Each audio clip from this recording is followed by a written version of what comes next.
I was expecting more of a tan. Yeah, my tan kind of disappeared. I've been in DC for a couple weeks and no sunshine makes for no tan. Indeed. I had one and then I up and moved and well, that was the end of that. Well, as someone who is more times than I would prefer visiting a dermatologist to handle my the excesses of my youth and sun damage. Yeah, definitely take care of. Don't overdo it. Yeah, yeah. When I was at Disney, I was like sunscreen all the time, every day. Okay. Jennifer, welcome back. Jennifer, can I put you in charge? Can I make you coach? Actually, well, I want to do two things in terms of managing the room. I'm going to allow everyone to share screen. And Jennifer, can I put you down as co-chair or co-captain or co-host? Yes, not co-chair. Sure. I'm going to co-host you to use the noun as a verb. And you can click people in as they show up. There you are. You have been co-hosted.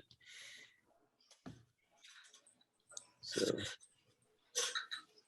I want you to do the, so to click people in, you just open up the participant panel. You'll see little blue buttons up there. You 1 second to get set up. 2 minutes late, sorry about that.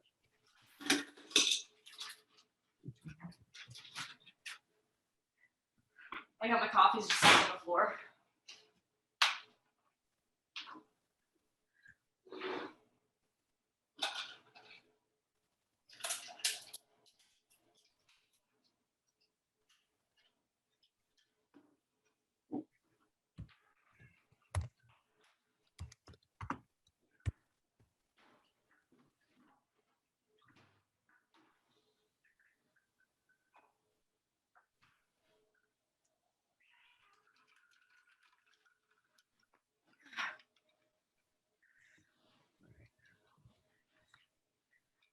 Oh, crap. I think I've already used this dad joke before, but that's a very, what could be more of a dad joke thing is to say the same stupid dad joke twice and totally forget that he said that. That seems like something my dad would do. Yeah, dad joke failure here. But okay. So let's go ahead and start. Paige, man, we had a hell of a weekend. We had a hell of a weekend. We had our Shoot for Good event this past Saturday. And I'm just really so proud of everybody. Everyone just really kicked ass with Shoot for Good. We've got, I haven't like kind of gone back and measured and do the count the assignment thing, but I think we did literally more work last Saturday than we have in all the years that we've had Shoot for Good. Oh, that's awesome. Yeah, we had, I think, more people shooting and more people doing things. So, and I was I got back after my last assignment, like around 4 o'clock. And yeah, Anna was in there, and Taylor and Madeline, and I think Rylan was in there earlier and left his speakers. They're still in my office because I'll be in tomorrow to return you your speakers. Maybe I'll use them in your absence and just annoy my neighbors. Yeah, we've got just about everybody here. So anyway, I want to share screen briefly and do some of the housekeeping stuff that I have to do, and then we can get straight on with Paige and Paige's talk. So I don't have slides for you today. Access code is 705 to the engagement quiz.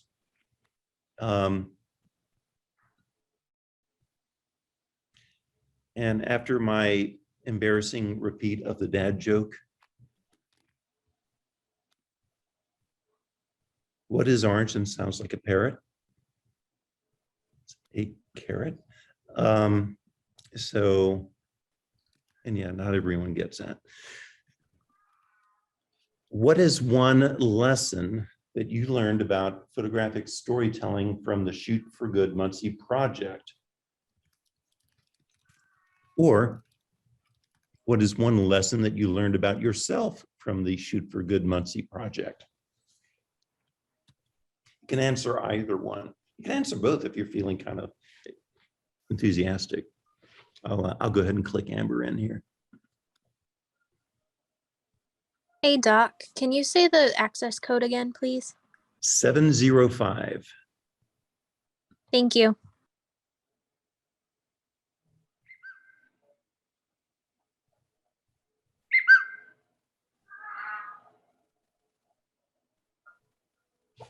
Whose whistle?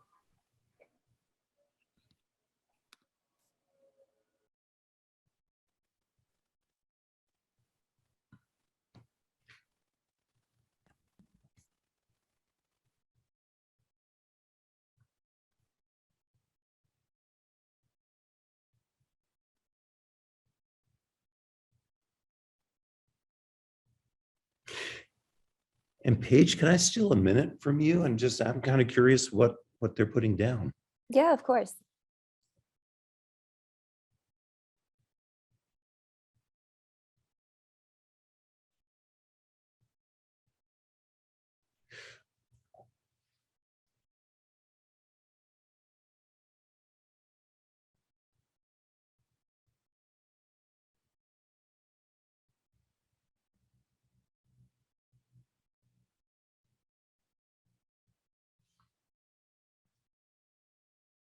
Anybody's in a position to talk, what's something you learned?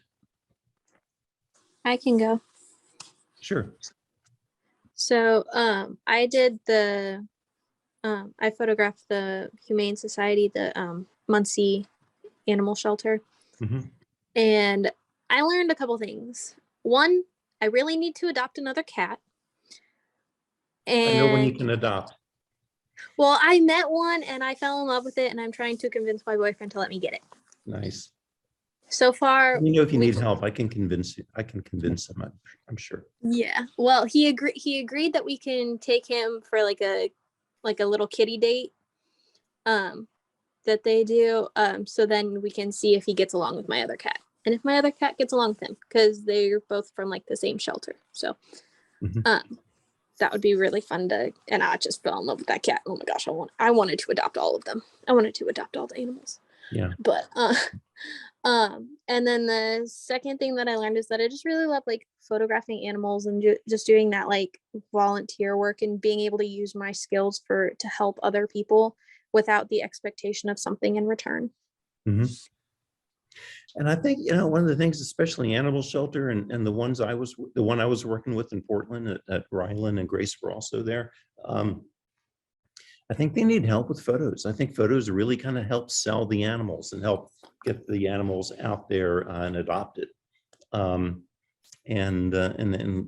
so often not everyone's really good at like knowing how to do that.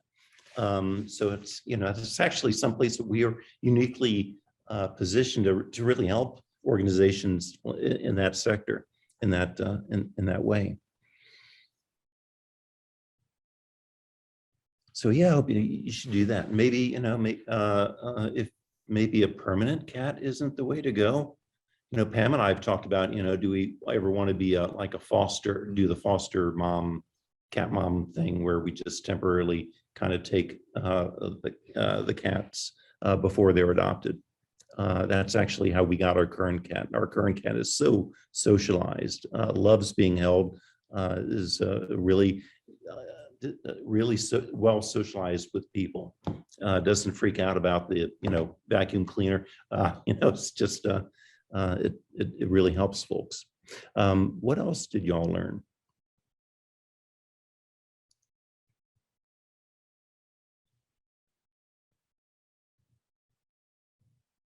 Just one more.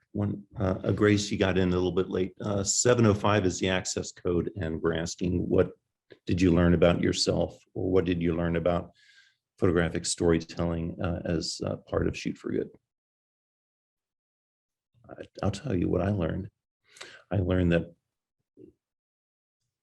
not to forget to put my memory card in the drone before I take it. I send it up. Totally forgot that, embarrassed myself in front of Alex. And I got positioned for and the DJI doesn't tell you don't have a memory card in it until you go to take the picture. And then of course, like, yep, you didn't put a card in, dummy. And I had to say, there's no faking it. I had to say, I've got to put the card in. I need 3 more minutes. Yeah, so I hadn't made that screw up yet, but yeah, that was a first for me. So I learned from that. Who else? Just one more.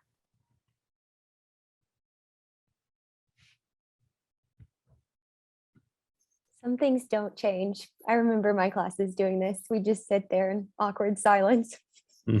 Yeah, don't mess with the psychologist. I'm really okay with awkward silences, but I also don't want to waste your time. So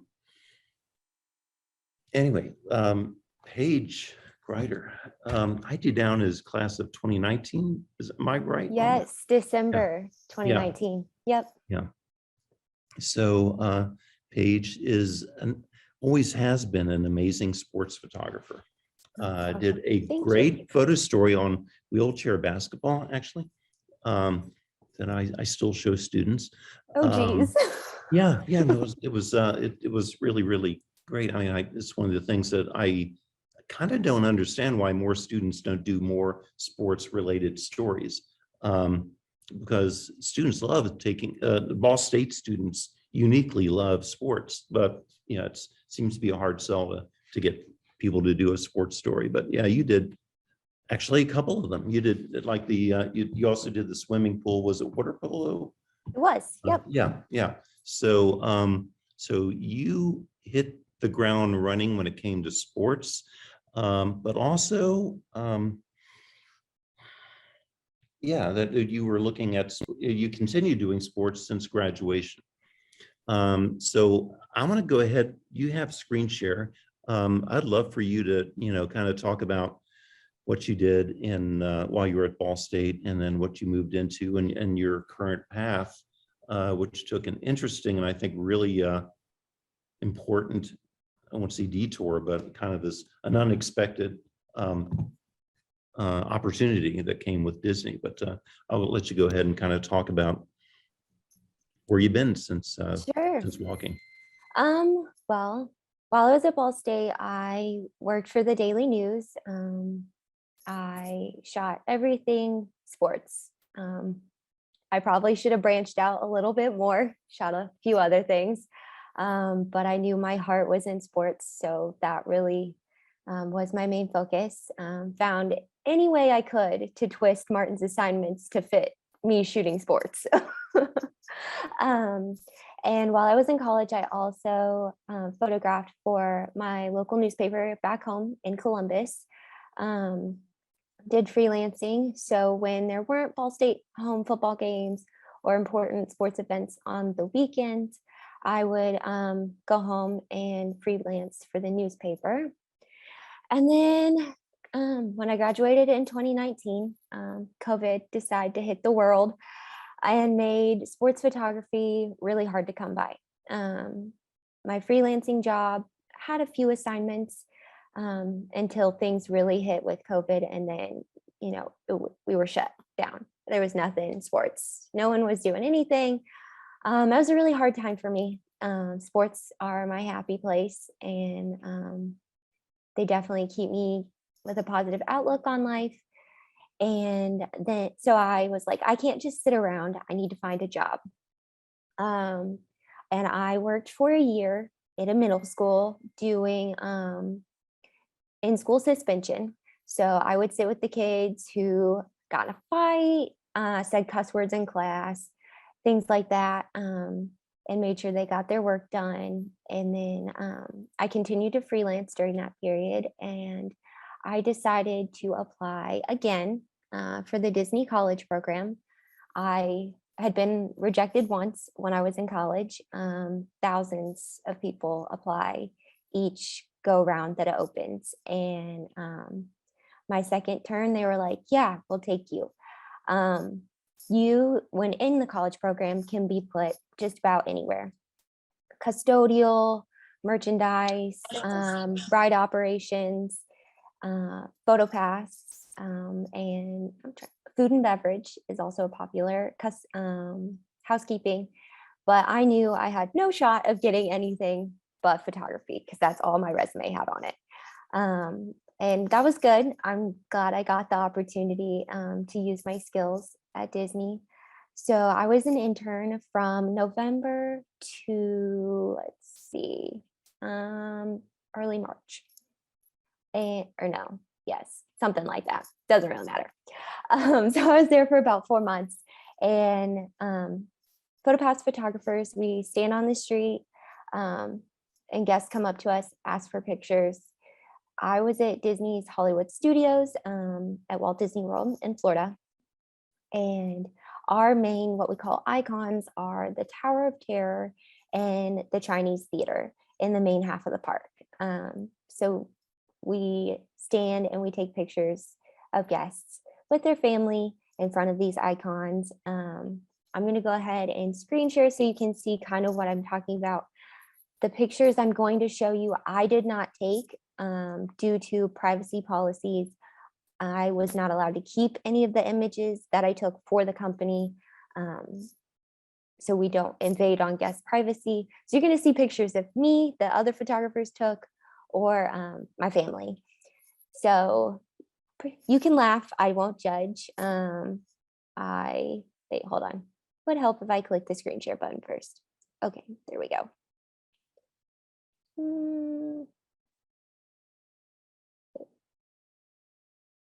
What? Hold on. Technical difficulties. 2 seconds. Is it going to make you reboot? It says will not be able to record the contents of your screen until it is quit. So yes, I think so. If you quit and then come right back in, it should work. Okay, I'm gonna try it. Okay.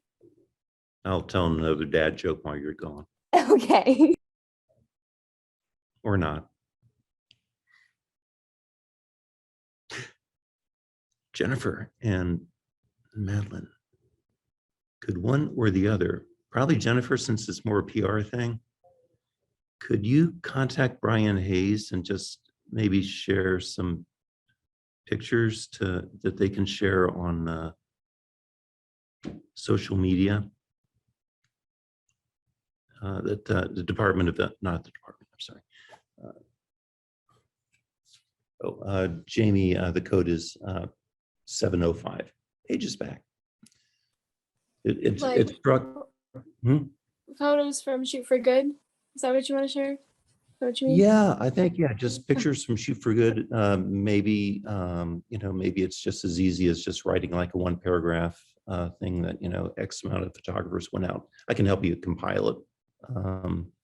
I've got something right after the class, 5 o'clock. But I can send you, if you need help compiling something. I actually have a press release that I can kind of amend and make current and send to you. So I think all you would need are a couple of pictures. Jamie, do we still have access to the folder?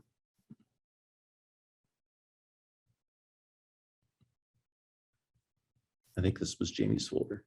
Jamie, you're muted. Oh, Jamie's answering the question. We'll work it out. I don't want to steal time from Paige, who is back. Can you screen share? Let's see. Yeah, I think so. There you go. I see your Woo. screen. Man, I got out of college before we did this Zoom thing, so I don't know what I'm doing half the time. Okay. So back to what we were talking about. So this is me in front of one of the Hollywood Studios icons, the Chinese Theater. I got to dress up like a postman every day. Woo! Disney does give you uniforms to wear, and you don't have a say in it. you get to wear whatever they put you in. I got lucky. Mine was a lighter weight, lighter colors. So that helped. It's a good look. Oh, thank you. It did make going to work, getting dressed for work easy. You never had to choose what you were going to wear. Made getting ready a lot faster. So one of Disney's main things is we want to show the joy and happiness of being at Disney. They have cheesy props.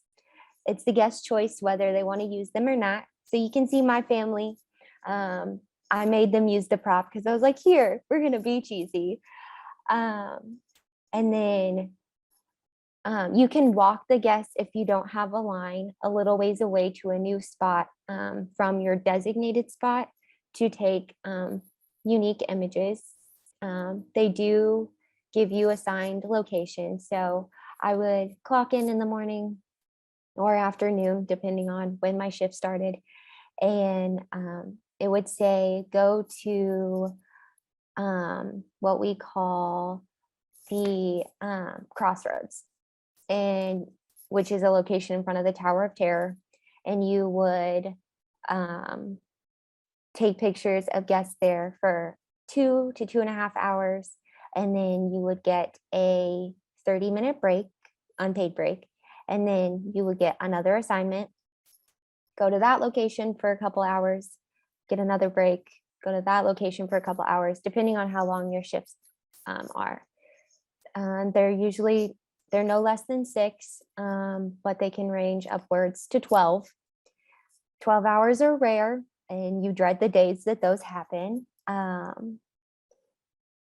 But we are encouraged strongly to use props that the guests bring or that the company provides. So, for example, this photo, I had recently found out that I was getting specially trained to work in Star Wars Galaxy's Edge at Hollywood Studios.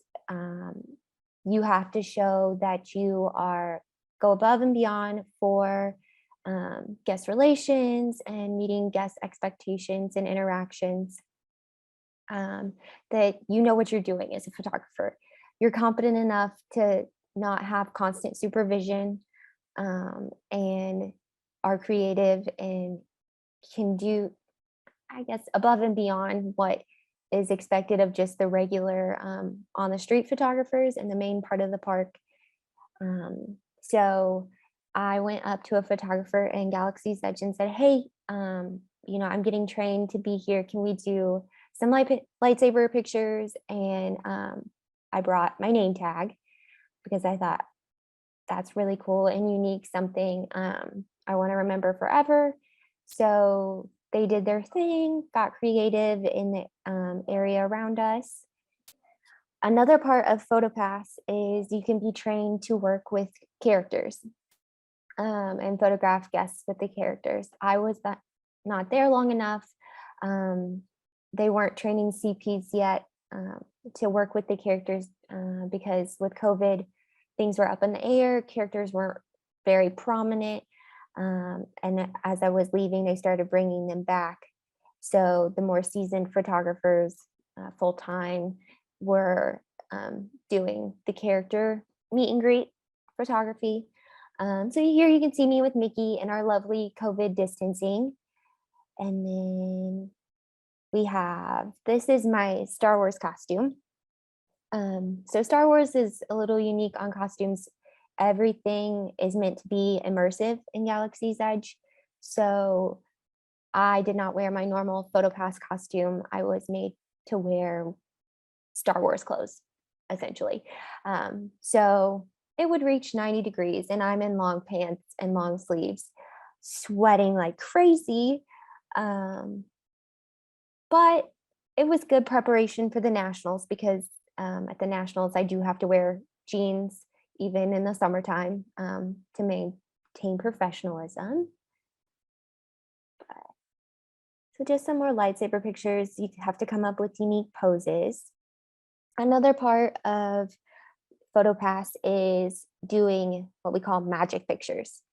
And magic shots are where we go in, well, not we, quality assurance goes in and magically puts in characters or other props and things in the photos. So here I'm at the Haunted Mansion at Magic Kingdom with a hitchhiking ghost. And then outside Pirates of the Caribbean with a ship in the bottle. And magic pictures are triggered by us pressing a button on our PDAs. That's the system we use to scan our guests' magic bands that are connected to their park tickets and their Disney account to link the photos. And when we press the magic button, we also have to have guests pose a certain way so that quality assurance knows, hey, this is the magic shot we're looking for. I'm looking for the ship in the bottle. They also, magic shots are tied to certain locations. So like I can't be in front of the castle at Magic Kingdom doing a ship in the bottle. We encourage guests to be silly and have good times. You may feel like you're being ridiculous in the moment and look stupid, but go like looking back on them later, the silly ones that I did with my sister, those are my favorite. So here we have balloons, and we tell guests, we tell one guest specifically, hold your arm up like you're holding balloons, and then everyone else, we're going to hold on to them so they don't fly away. And then you get whatever they give you. Sometimes they get really into it. Other times they're like, no. Or sometimes you have guests specifically say, we don't want any of the silly pictures. And then you wish them well, have a good day, and send them on their way. Right now, Disney is celebrating their 50th anniversary. Well, I should say Walt Disney World specifically. And so a lot of our magic shots and things like that are centered around the 50th anniversary and celebrating that. It's been a big marketing and PR thing for the company and drawn in a lot of people. We are a guest service, so we're there to please the guests. Yes, sometimes we make them upset when we're like, we have to get off the street. There's a cavalcade coming. I'm sorry, I can't take your picture right now. We don't want to get run over by Mickey Mouse.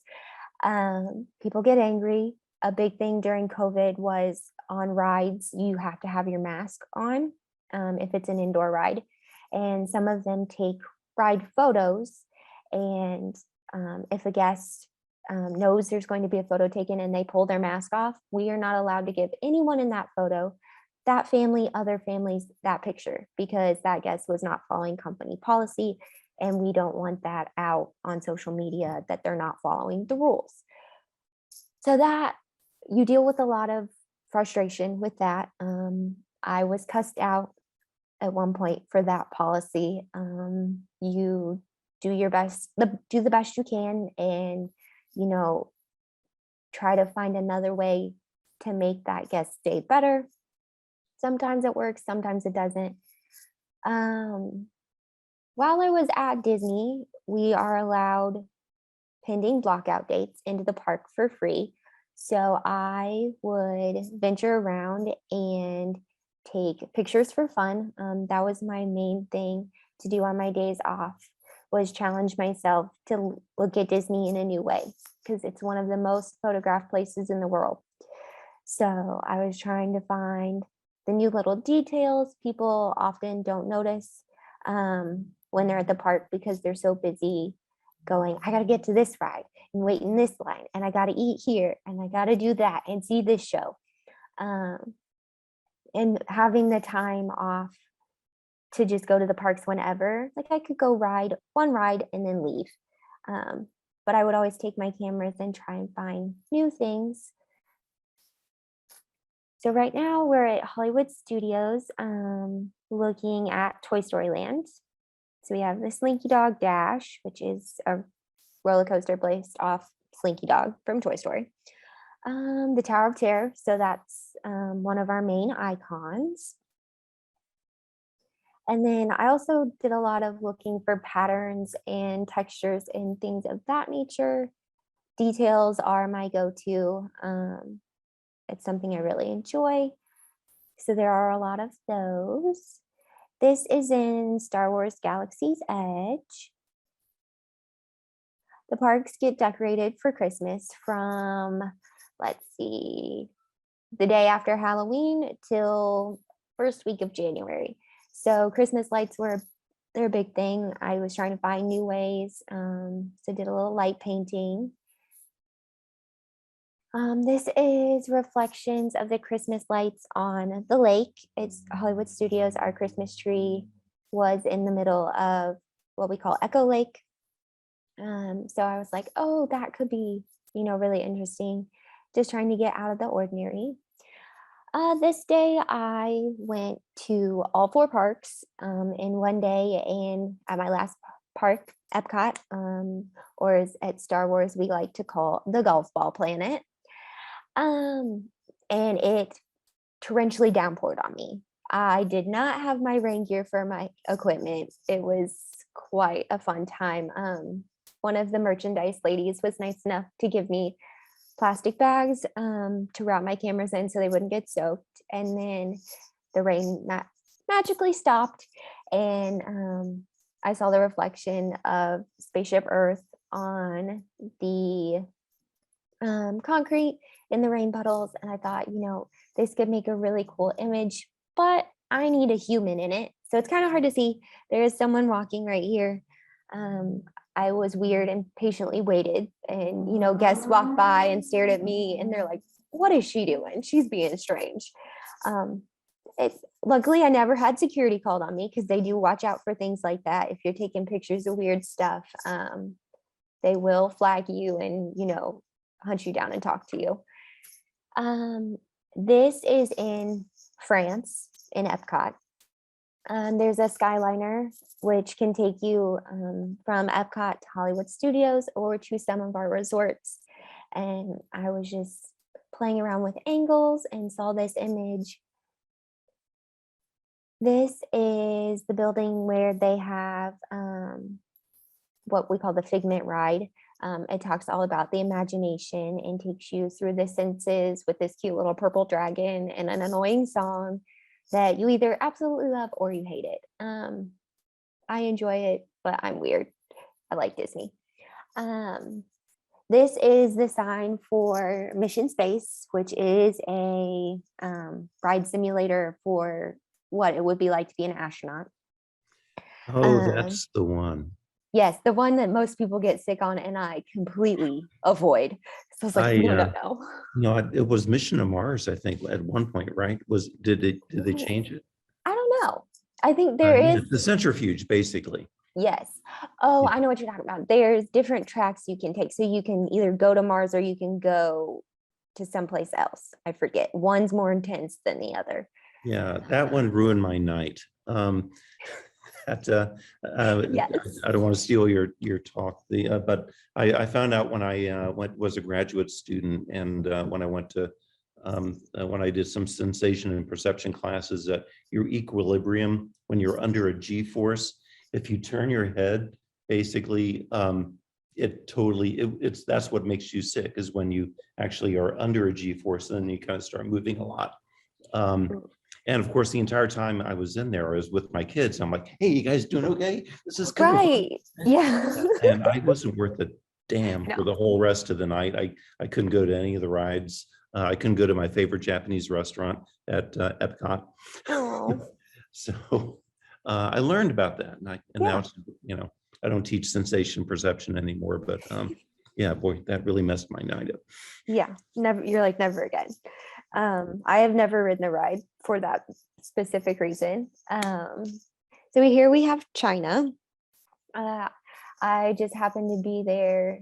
I don't know if it had rained or they thought it was going to rain, and then the sun came out, and I just happened to be at the right spot at the right time. Epcot became one of my favorite places to photograph because of the different cultures you get to bear witness to and things of that nature. Here we have Mount Everest in Disney's Animal Kingdom. It is inside a roller coaster. Ridden that once, never riding that again. A lot of people enjoy it. It's one of the most popular rides in the park. And then here we have a street performer in Africa. Animal Kingdom is divided up into countries. So we have Asia, Africa, well, I guess it's not countries. Those are the only two countries. Then there's Dino Land, and the Pandora area. And the performers in Africa really, they're very interesting, and they were great to photograph. They get very expressive and into their performance. One of the new things Disney's brought on is Kite Tales. So it is a show on a lagoon that has, oh, I don't know, they're not kites.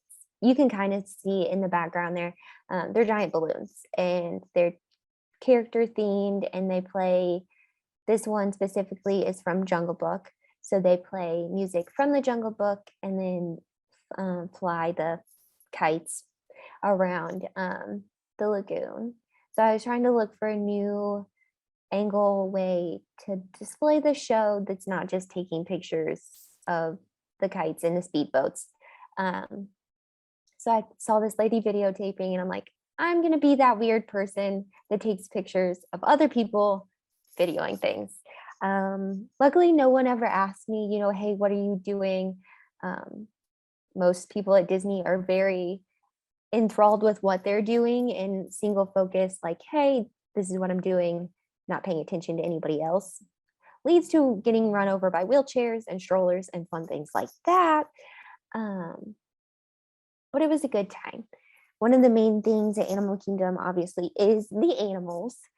That is one thing I enjoy immensely outside of sports is wildlife photography. So you never know what you're going to see at Animal Kingdom. The animals have the ability to roam and go where they please and be out on stage, as we call it, or be backstage and choose not to come out for the day. So it's always up to them what you're going to see happening and whether or not they participate in your visit. I was lucky that I could go enough to know and see all different kinds of things. Morning time is really great, and then late in the evening towards dinner time for them is also a very active period. So there's a couple of people in the class, I think, Alex has talked about it, about that we're interested in being getting into wildlife photography. Is this something that you can see yourself moving into at a point later? I don't know that it You have a would lot more ever- there than you act. You have a lot more, I think, in Instagram than I think what you're showing there. Yes. It's pretty impressive. Potentially. I don't know that it would ever be my full-time gig. I love sports too much for that. But it's a lot of fun. It's very peaceful work usually. You're just there, you know, you have to be patient on the animals. And a lot of times, you know, when you first get to where they are, they're not doing anything exciting. But if you wait, you never know. For like example, this picture here, what vulture was not stalking this egret in Florida when I first arrived to the exhibit. He was just standing there, and then he zeroed in on the bird and was like, and I was like, oh, that's perfect. And I happened to be at the right angle. You know, there was another viewing area on the opposite side, and I would have just gotten the back. So a lot of wildlife photography is luck, unfortunately, kind of like sports. Well, yeah, but yeah, that's actually, I mean, I think of sports photographers when I see good wildlife photography, especially when it's just capturing, especially pictures of waterfowl and birds and raptors. There's a timing, stop action, shutter speeds. That's a really big part of it all. And I have to think that it kind of helped prepare you for some of this. Yes, yeah, it did. A lot of my sports photography, it did help with Disney. Disney was a whole new beast, portraits all the time, nonstop. It did get boring because they request that you do the same type of thing for every family. Yeah. So that my safe haven was on my days off, getting to go do my own thing. And remember, hey, I'm still a real like photojournalist and things like that. I still know how to work off autopilot, because a lot of Disney, like PhotoPass photography, is autopilot. They do have a creative services team called Yellow Shoes that handles their marketing photography. And that's the stuff you see on commercials, billboards, products, and things like that. But that is a very elite group. And, getting a job at Disney in general is difficult, but especially for something like Yellow Shoes, and things like that. Yeah, I know. What a fun name, Yellow Shoes. They come up with great names. They do. Were you considered talent being there? They do refer to their employees as talent. Yes, so our official name is cast members. So every day we come to work, we put on a show. We're here to put on a show for you and make your day the best day possible. So I don't know, you get to act, especially in Galaxy's Edge. We have themed language. So I took holo scans instead of photographs. I didn't use a camera. I used an imaging unit. Your cell phones are communicators, not, cell phones, things like that. I worked for a lady called Oga. I didn't work for Mickey Mouse in Star Wars. And a lot of it has to do with Lucasfilms. So while Disney does own Lucasfilms, they had a major say in, this is the language we use. This is how things are going to go. These are the types of images we want you to take. And they do go through and, they review your work and things like that. So I don't know. While it is Disney and Star Wars, you are also representing Lucasfilms, which is a high responsibility to take on. Right. Well, I mean, especially in sports photography, even though it's a different genre, at the end of the day, you're still a marketing photographer. And certainly Disney, taught you a lot of lessons about how to maintain and protect the brand, and how your work does that. So, yeah, to me, so have these pictures made it into your current portfolio now? Yes, some of them have. None of my photos from the Nationals yet have. I like to sit on them for a bit before I add them to make sure, I'm not just momentarily attached to them. As you taught us, sometimes you get attached to an image that's really good for the day, but in the long run is not the best choice to add to your portfolio. Mm-hmm. So yes, some of my Disney images are in there that you can see. So we've got some marketing people in here, but also we have some sports people. So I don't know if you have anything from the Nationals that you're ready to share yet, or of course, even the stuff you were shooting in Columbus, right? Yeah.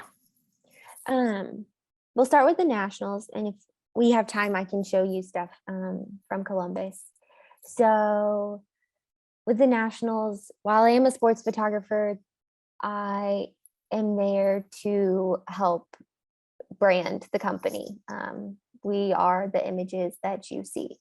So Twitter, Instagram, Facebook, in-game, like on the Jumbotron, the billboards, around the stadium, which we call scrims, and the LED boards and menu boards and things like that. That's what we do. We do a little bit of everything. So my first day, I got lucky and we were doing our City Connection jersey release, which for you non-sports people, it's jerseys and merchandise and things themed to connect to the city. So in DC right now, cherry blossom trees are a big thing. So for us, our new jerseys with pairing with Nike are solidly based around cherry blossoms. As you can see here, the logo is tinted pink, not its standard red, white, and blue. In the gray of the jersey, you have cherry blossoms. And then We have, this is not a player hat. This is a hat you could buy. But we have what would be cherry blossoms blowing off our standard logo W. And that day we also brought in the Budweiser Clydesdales to help, kick off the party. We did a little mini parade, I guess you could call it, around the yard, which is the area around the National Stadium. So we had the Clydesdales, the Came up from Busch Dalmatian. Gardens, right? Yes, yes. We had a lovely Dalmatian who was willing to wear one of our jerseys. Props to the dog and all her owners for getting her in that and her staying so well behaved while wearing it. Starting now, we have pictures from workouts. So workouts, I don't know, I haven't been there long enough to know if they happen before every homestand, but this one did happen before our first homestand last week. So it was on Wednesday. The guys came back from spring training. They had a game on Tuesday in Florida. Got back Wednesday. They had workouts, practice, whatever you want to call it. And then Thursday we had opening day. So I get the privilege to be down on the field with the players. Workouts and batting practice, I have free roam of the field. Obviously, during game time, we have to be in the wells. So those are the areas adjacent to the dugout.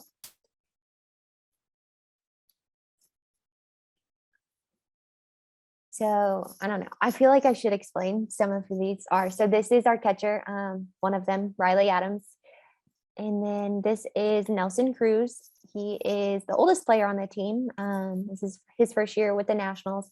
He is our designated hitter. And he is the sweetest guy. He smiles almost every time he sees me taking a picture of him. He cheeses for the camera. And I thought, being the oldest guy on the team, he'd be a little more shy and reserved. But nope, he's all about it. One of my main focuses for this season is details. My boss, that's something she tends to forget to do. And she was really excited that that's something that I'm passionate about and enjoy taking. So I help her fill in those gaps. We're going to start using detail photos more in our marketing and social media. It's really nice because being major leagues, everything's labeled. So hey, that's whose bat that is, and it's great. Or it's like, you can't see their jersey number because I'm still learning players. If you're lucky, you can see it on the bottom of their bat, the helmets, you name it. This is Josh Bell, one of our first basemen. And then this is one of our coaches. I don't remember which one, just doing BP. Smiles are great. While they're athletes and they're there to work, this is their job. And I try to remember that. They're there to do a job. I'm there to do a job, but they still find ways to have fun and goof off. They're grown men, but they're still silly and have a lot of fun. Practice ball, details, find them when you can. Don't be afraid to look away from the action. I know when I first started sports photography, I focused solely on the action because, that's what everybody's interested in. And, you need to get that down and get good at that. Yes. But the details also tell the story. The little quiet moments, they're very important. Sometimes they're a lot more powerful than the action moments. Obviously, picture of a baseball, not more powerful than an action photo. But if I have time, I'll show you an image of a quiet moment that made it into my portfolio that I feel is really impactful. So I'm looking at the metadata. These are all from last week. Yes. It was a busy last week. Yeah, no kidding. Hours are strange.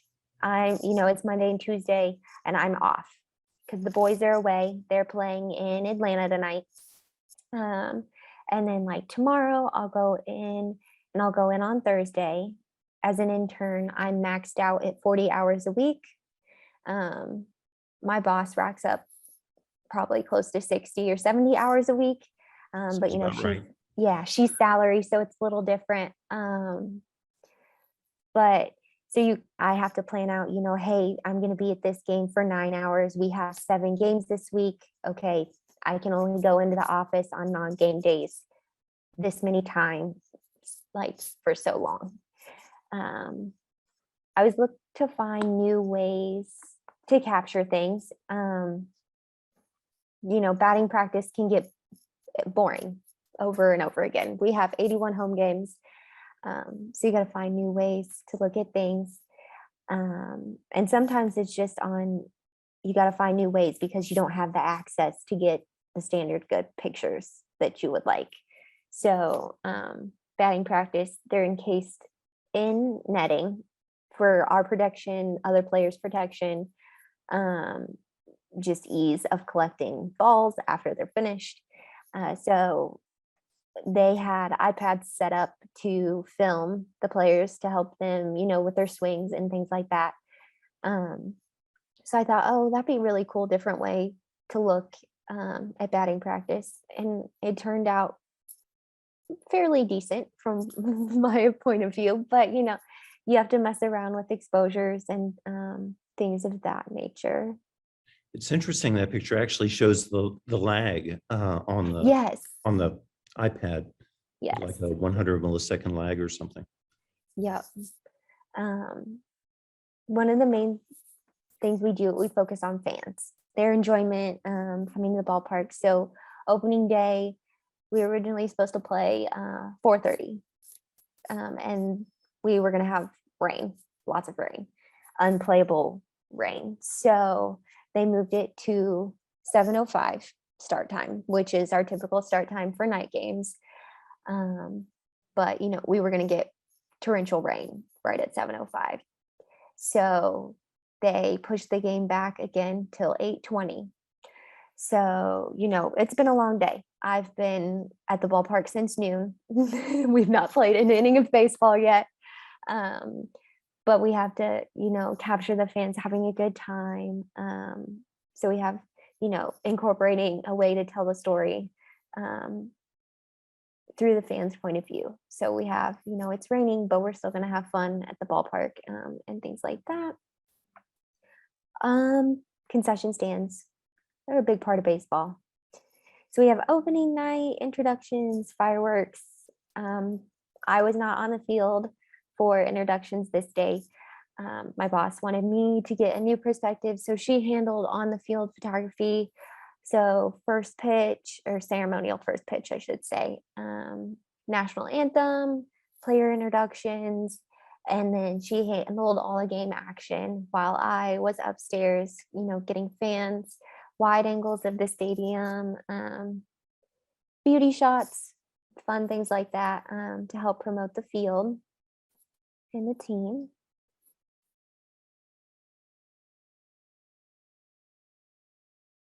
And then me being me, I had my 150 to 600 on me anyway, even though it would not be a standard use for beauty shots of the ballpark.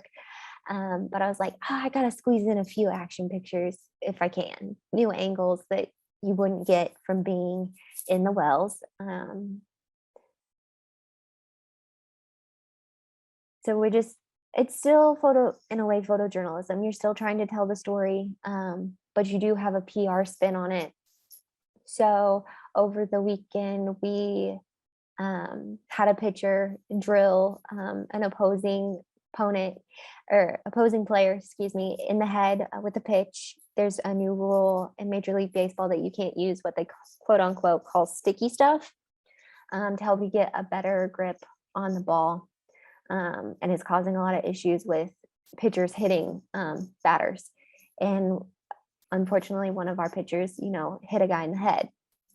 And he made the move to start walking towards the guy, the batter, to check on him out of concern and, you know, apologize. But it was taken as a sign of aggression and led to a fight. So while my boss, Amanda, she did take photos of the fight. We did not publish those. They will probably never be published. But you don't want to not take pictures of something and then regret it later. And then one rule we don't take pictures of our players injured. If you like capture them getting injured, after you stop, you realize what's happened, you obviously stop taking the pictures. You don't like take pictures of them working with the athletic trainers or the doctor or anything like that, because that's not what we want to promote. We don't want to promote, players getting injured.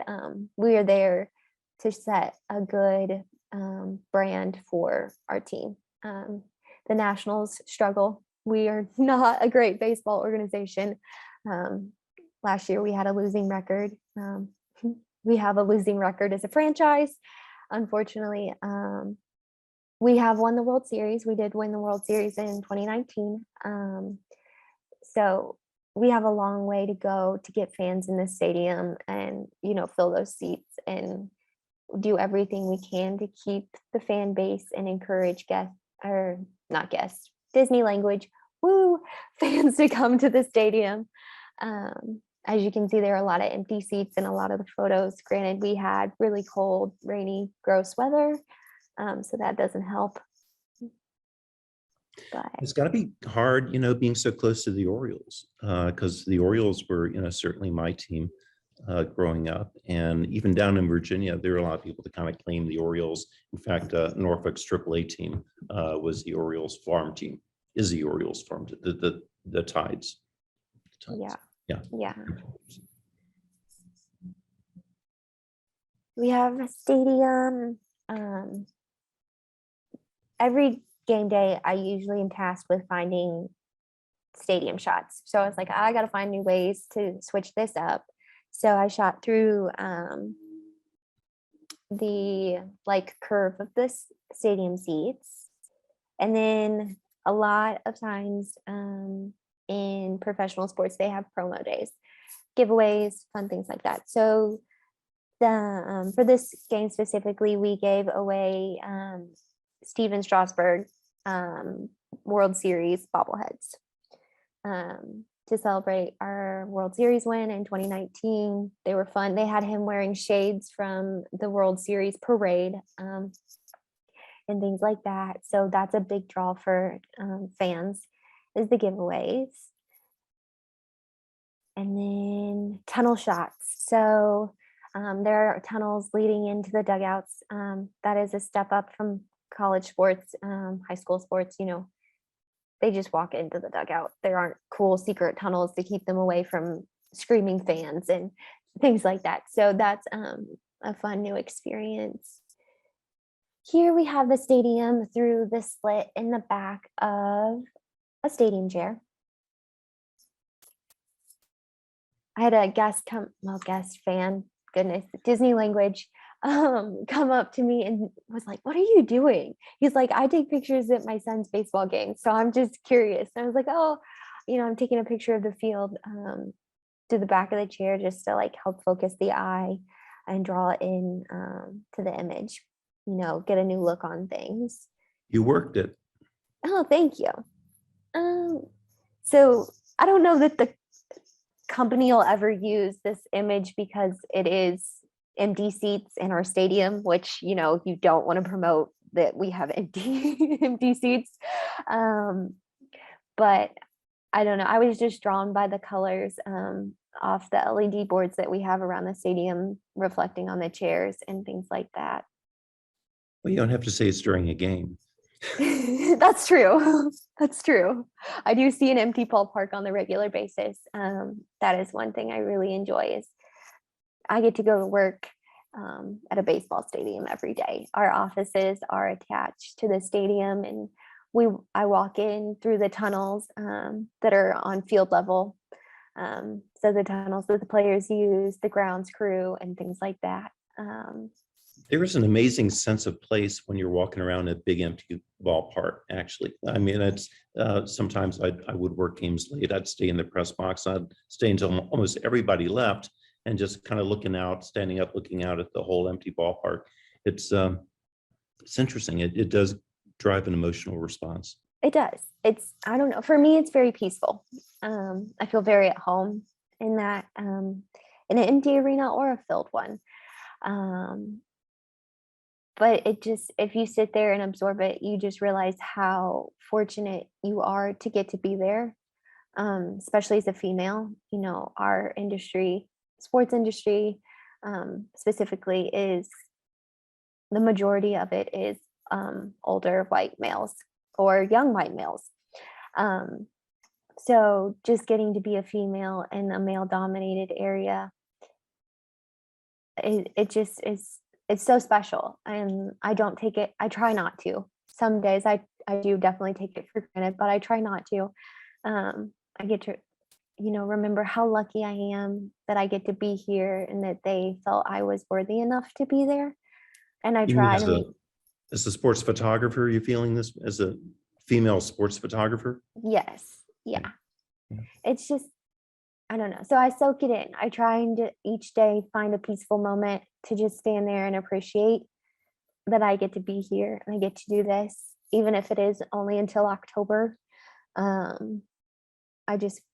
I'm really grateful that I've gotten to that point, and I feel really grateful too that my boss is also female.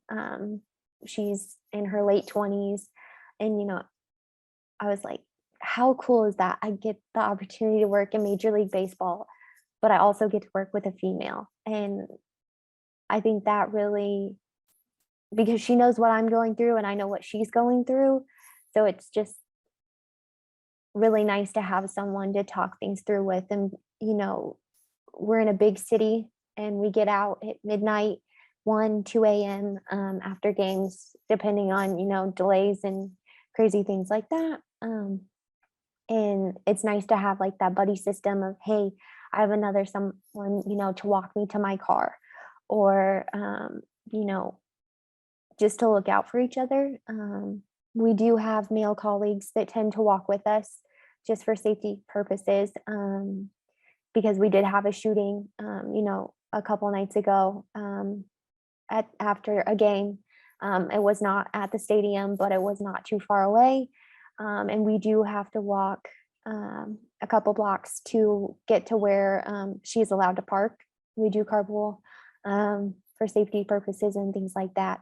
So that was kind of a tangent. But I'll get back to the photos. So we have, detail shots, fans wearing their Strasburg jerseys. He's one of our major pitchers, and cherry blossom gear.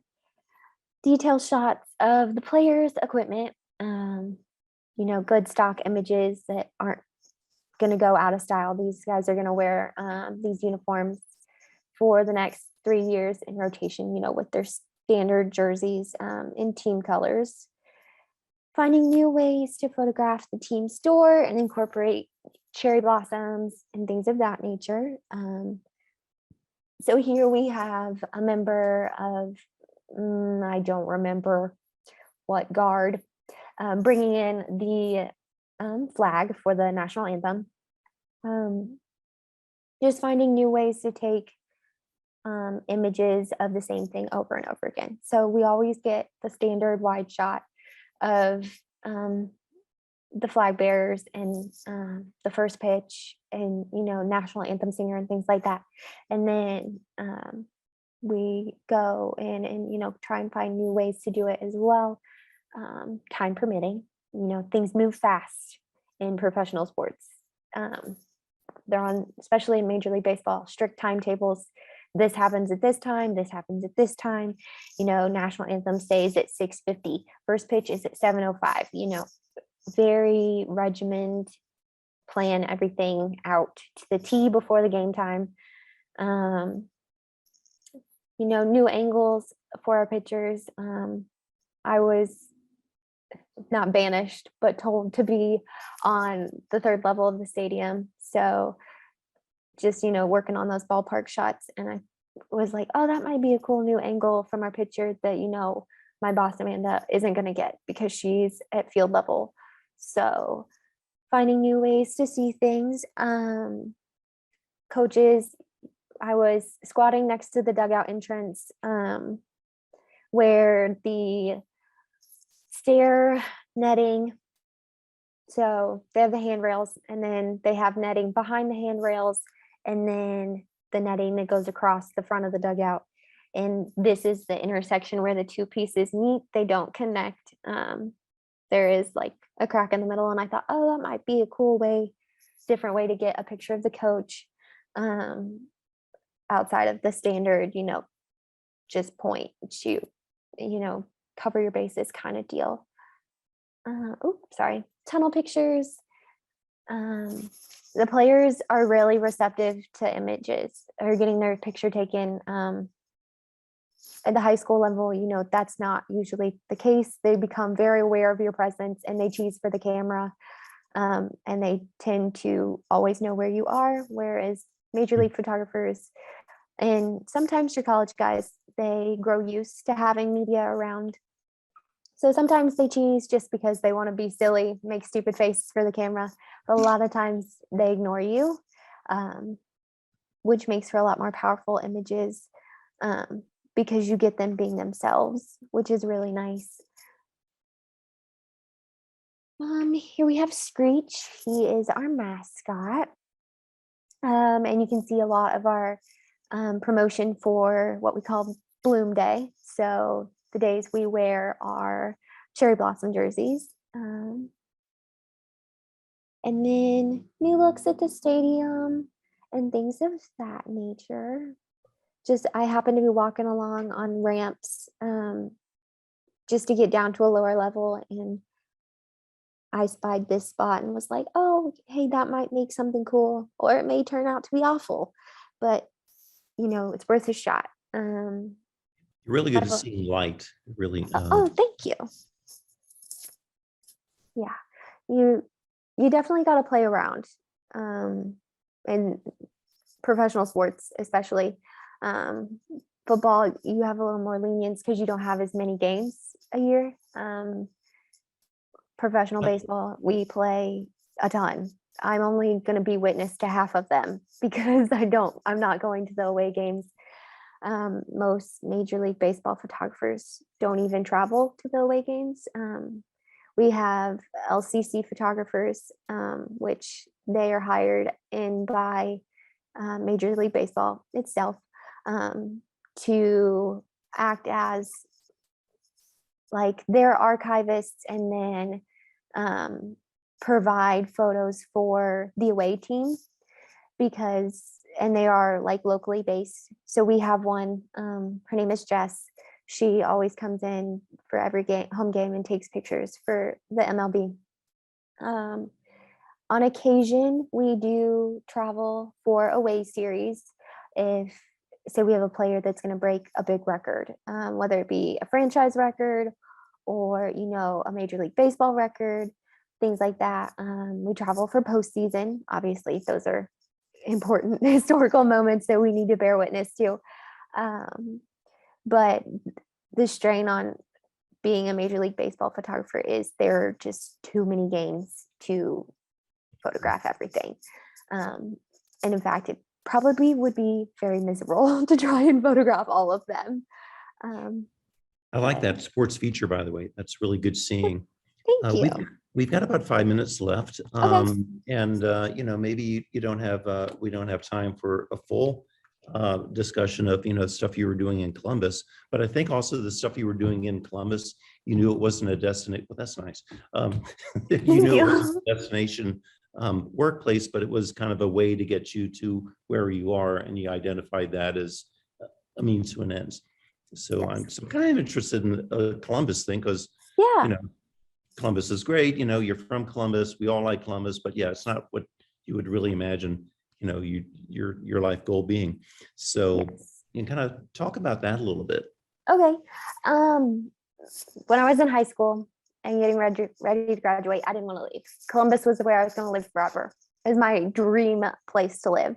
I'm a family girl and I dreaded leaving. Mm. And so I was really excited to get the opportunity to, work for our newspaper. School spirit was a major part of my life. So getting to stay around my high school and photograph those teams made me happy. And there's times I still miss it. I'm glad I'm in Major League Baseball now, but so in college, I took the untraditional route of finding my own random internship, making my own up. I had a really good connections with the high school baseball team at Columbus North, and its coaching staff. And I approached the head coach, Ben McDaniel, and I said, hey, I would love to do a baseball internship. Baseball is where I want to be. That's what I want to do. Can I be your intern?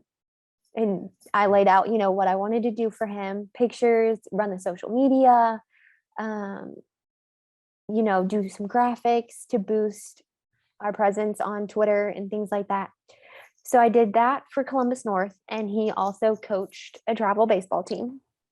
So I also that summer worked with his travel team, gave me the opportunity to branch out and try graphic design. And that, is a great thing to put on your resume. I exceeded his expectations and his review. He was like, I'm very impressed with Paige's ability to stay in a dugout with, 16-year-old boys and their behavior and the way they act and, remain professional, but also, be relatable to these crazy 16-year-olds and still, do her job well and exceed expectations. So kind of leading to this image here of in the yellow jersey. This is Austin Bodie. He's a catcher for Columbus. Well, excuse me, was a catcher for Columbus North and the travel team I worked for, the Canes Midwest. This day in particular, it was 116 degrees field level. So, we're playing on turf and it's insanely hot and he's in catcher's gear, and Austin is known to not ask for anything. He just does his job and he does it well, quite frankly. He plays for the University of Louisville now. But this day he came up to me and he said, hey, can you get me a bag of ice? Because we didn't have trainers. Travel teams don't have trainers. So I was like, yes, I will go get you a bag of ice. So this field's up on a hill. So I'm running down the hill to the concession stands like, hey, do you have ice? And they're like, no, we don't have ice. You're going to have to go find our athletic director, because we were playing at a high school. And I found him. He was up in the press box. We got the ice. I'm running around like mad because I'm like, this boy never asked for anything. We're going to get him his ice. So I gave him the bags of ice and he sat down on the bucket, and I went about my job, went back to taking more pictures, and I looked down and I saw this image and I was like, the lighting and just the moment, he wasn't paying attention to me. He was just trying to cool off, and I just call it magic, luck. And I don't know, I'm very partial to this image and the story that it tells. Granted, it doesn't talk about, that it was 116 degrees, but you can tell that he's not, he's hot. He's feeling a little miserable. So I'm also, we're coming up on 4:45, which is when class typically ends. Okay. I can stay here probably another 5-10 minutes and then I have to jam it across the campus here to another meeting. But I also I've been talking a lot and wondering if anybody has any questions for you. Yeah. And you can keep talking. Okay. If somebody has questions, please shout it out. Yeah. Okay. So one thing I've noted, or interviewers have commented on with my portfolio, is that there is variety, a lot of variety. While a lot of it is sports, they were impressed with the number of sports that I photographed. So while baseball is my absolute favorite, hands down, it pays literally for you to photograph other things. I had to photograph a fire for the newspaper. Did I want to photograph a fire, apartment fire? No, absolutely not. It not just because, I don't know, it's very tragic thing to witness and you feel almost guilty, photographing these people's lives being uprooted, and Stressful. it is very stressful because you don't want to get in the way. But you have to stretch yourself. I wouldn't be the sports photographer I am today if I hadn't done other things. Portraits are important. While the bulk of my work is game action, portrait series are very important to promote new uniforms, new players. Just we use them in the graphics and things like that, up on the scoreboards. So while sports photographers, you are sports, but you're doing everything else as well. You're doing marketing events and portraits and things like that. So it's great to be, well-rounded in the things you're doing. I don't know. Are there questions? I feel like I've talked a lot, so I want to make sure anybody has something that I missed that they want to ask about.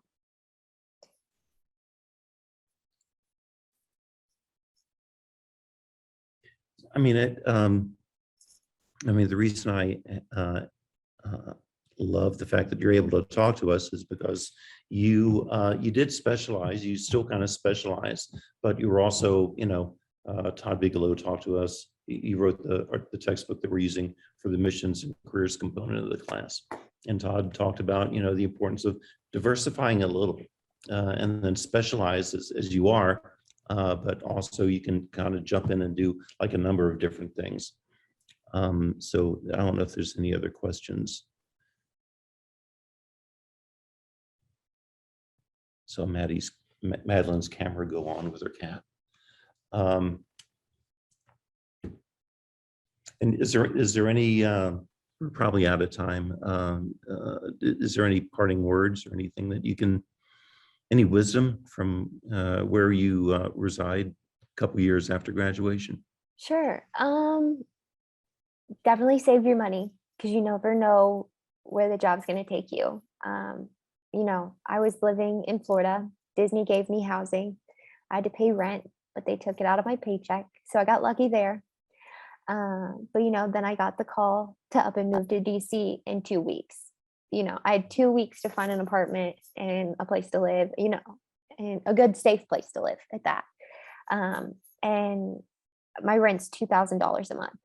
So, what they're paying, the Nationals are paying me does not cover my rent. So, I'm using money from my savings to pay the rest of my rent and things like that. So be wise with your money, definitely budget, learn new things. In college and high school, I was really focused on using Photoshop and Photo Mechanic. But at the Nationals, we do all our editing in Lightroom. We use Lightroom presets and things like that. So it's very helpful to learn Lightroom, learn other things. I'm not the biggest fan of Lightroom. I'm growing used to it. But it does pay to push yourself outside of your comfort zone. Be open to new things. Did I really want to go work for Disney? Not really. I mean, I was dead set on sports, but it paid off. It gave me a big company on my resume, caught the Nationals' attention. And then I had my, my sports work to back it up. So take your portfolio seriously. Get as many eyes on it as you can. If you want to message me on Instagram or email me, whatever, I would be more than happy to take a look at it. Because I know in college, that's one thing, you're worried about. You're worried how people are going to perceive your work. And it's scary to put your work out there. I can't remember who it was by, but it was a visiting photographer, looked at my portfolio and chewed it to bits. Was I in tears by the time we were done? Yes, but That was Sandra Eisert. Yes. Sandra Eisert. It was so worth it though. Did I feel horrible afterwards? Oh, for sure. and I promise not to chew you to bits. I'll be kind, but I'll be firm. Give you the best advice I can. You know, I'm only 24, so I still have a lot of learning to do and growing as a photographer. But I think if we can help each other out in any way we can, that's important.